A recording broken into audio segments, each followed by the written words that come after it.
Эми жанагы уурдап тойбой жаткан коррупционер, жемкорлор тууралуу бир-эки ооз сөз.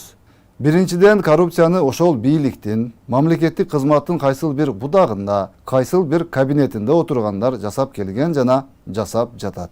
Аларга каршы мыйзам ушул жылдын январь айынан бери катаалдап, коррупция менен колго түшкөндөр сөзсүз түрдө түрмөгө отурары жана жакын туугандары мамлекеттик кызматтардан алынары так даана жазылган.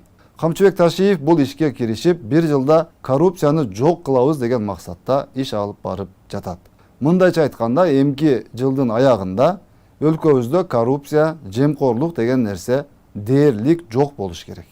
Бул генерал Ташиевдин учурдагы эң негизги талабы. ОПГны жок кылгандай эле жемкорлукту дагы жок кылууга киришкенин элдин баары жакшы билет. Бирок бул деген сөз генерал Ташиев жеке өзү жалгыз күрөшүп, коррупцияны жок кылышы керек, калганыбыз жөн эле көрүүчү болуп, кол чаап отура беришибиз керек дегенди түшүндүрбөйт. Бардык эл журт коомчулук жапатырмага киришип, жардам берип, аракет кылууга мамлекетибиз алдында, өзүбүздүн адамдык ар-намысыбыздын алдында милдеттүүбүз. Анткени мамлекет баарыбызга керек. Кыргызстаныбыздын келечеги, өнүгүп өсүүсү, тартип орноп, таза коом, жемкору, ОПГсы жана башка терс жактары жок өлкө курууга ар бирибиз кол кабыш кылып, умтулуп аракет кылышыбыз керек. Камчыбек Ташиев коррупционерлерди жок кылам деп чуркап жүрсө, ошол эле УКМКнын, же ИИМдин, же прокуратуранын ичинде погонду чыкыйтып тагынып, мен чекистмин, мен милициямын, мен прокурормун, мен сотмун, мен Кудайарханмын, мен кыйынмын деп олчойтуп 100 миңдеген долларларды алып, уурдап жеп, эч нерсени билбеген аппак периште болуп көрүнүштүн эч кажети жок. 15-20 миң сом алгандарды кармап келип, мына ууруну кармадык деп, өздөрү 100 миңдеген долларларды уурдап жеп жүргөн кызматкерлердин дагы күнү бүтөрү эч шексиз жана анык.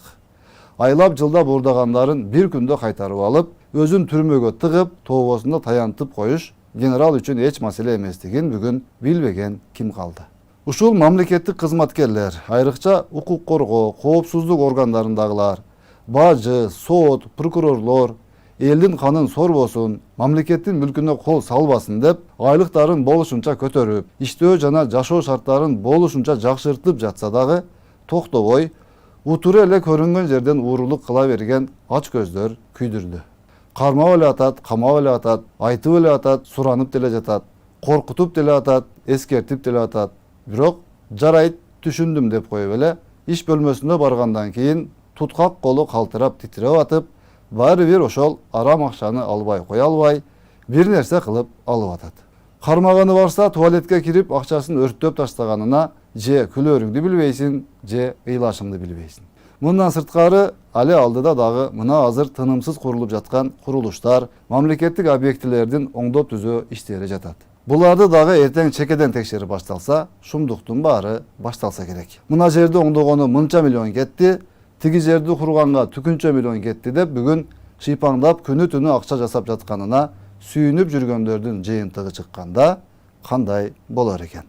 Азырго сол чөнтөк, оң чөнтөк кыла берет. Эртең анан бир күндө камалып, баардык уурдаганын эселеп кайтарып кусуп бергенде анан өкүнүшөт. Бирок кеч болот. Кыскасы, мындан ары эми коррупция деген баледен алыс болбогондорго кыйын эле күндөр келип калды сыяга. Генерал Ташиев айтканын жасаган кайтпас мүнөзү менен эртең сен министрсиңби, депутатсыңбы, башкасыңбы, ким болсоң дагы уурдаганыңды кайтартып, өзүңдү камап, элдин акысын кайра элге кайтарып берерин эч качан унутпасаңар болгону. Жараткан Кудай кыргыз мамлекетибизди жемкор, ууру кесек, тойбоз, ач көздөрдөн сактасын жана элим деп күйгөндөрдү туура жолдон адаштырбасын.